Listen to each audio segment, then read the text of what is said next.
Good morning बंधुरा आमी माम्पी और आमार एक नतून एक ब्लगे तुम्हादेरके वेलकाम। तो चलो देखो सकाल सकाल आज के आकाशटा खूब मेघला और एरकम मेघला वेदार आमार खूब भालो लागे कारण गरमटा आमार एकटुओ पछंद ना। तो देखो सकालबेला मुख टुक धुए आगे आमी एक बोतल जलटा खेये निलाम।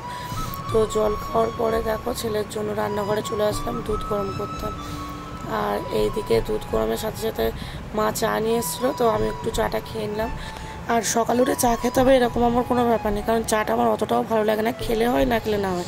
আর কিছু কিছু মানুষ আছে সাথে চা ছাড়া চলেই না, তারা যে চা ছাড়া চলে না তারা অবশ্যই আমাকে এটা কমেন্ট করে জানিও। আর এইদিকে দেখো নিজের জন্য একটু ম্যাগি করে নিলাম।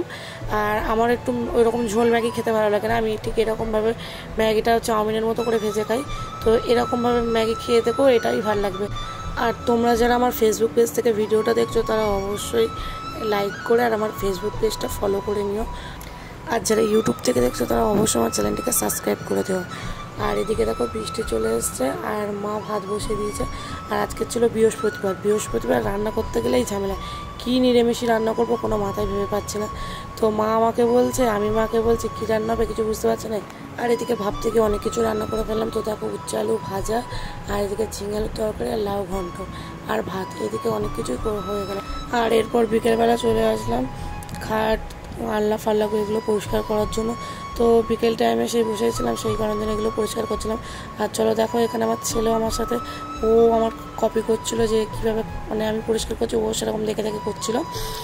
তো আমি এবার ঘরের দিকে সব কিছু পরিষ্কার করার পর আর এদিকে দেখো আমাদের কুকুসোনা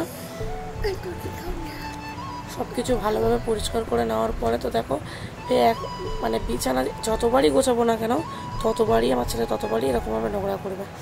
তো ওর খেলনা বাটিগুলো কতবার যে আমাকে তুলতে হয় কোনো ঠিক নেই। তো ওর ওপর রাগ করে কোনো লাভ নেই, চলো আমি আমার কাজগুলো করে নিই। আর ছেলে দুধ ফ্রিজে ছিল, সে ফ্রিজ থেকে দুধটা বের করে দেখো গরম করতে দিচ্ছে। আর ওইদিকে দুধ গ্যাসে বসিয়ে রেখে আমি চলে আসলাম আবারও ঘর পরিষ্কার করতে, কারণ তখন আমার ছেলে আমার মানে খুবই কাছে বিরক্ত করছিল, সেই কারণে আমি এই আয়নাটা আর ভালো করে মুছতে পারিনি। তো এখনই মুছে নিলাম, দুধটা ওইদিকে কী জানি কি পুড়ে যাচ্ছে কিনা। তো তারপর আমি ঘর বাড়ি সব কিছু ক্লিন করে নেওয়ার পর দেখো বাবা সন্ধ্যাবেলা ফুচকা নিয়ে এসেছিলো আর এদিকে ছেলে খেলা করছে আর আমি এদিকে ফুচকা খাচ্ছি। তো চলো আমি ফুচকা খেতে থাকি আর এদিকে তোমরা যদি ভিডিওটা ভালো লাগে থাকে অবশ্যই একটা লাইক করে দিও। আর ফুচকা খেতে কাদের ভালো লাগে অবশ্যই